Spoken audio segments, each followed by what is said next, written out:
This is the Lone Crater YouTube. We hope this video helps. You'll begin by confirming prerequisites so activation goes smoothly. First, check your iPhone model and iOS version. Carriers often require a recent update. Once done, locate your carrier's Esim QR code or activation code, or install the carrier app now. Make sure you're on a reliable Wi-Fi network and airplane mode is off.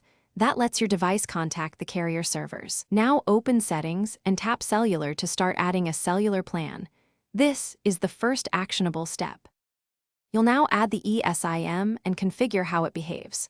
Tap Add Cellular Plan, then scan the carrier QR code or enter the SMDP Plus and activation code manually.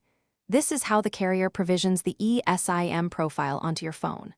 After installation, label each plan so you recognize them and choose which line is for voice and which for data.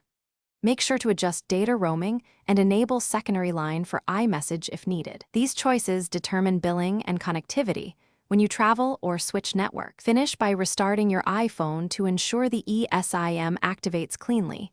You should see the carrier name and signal bars.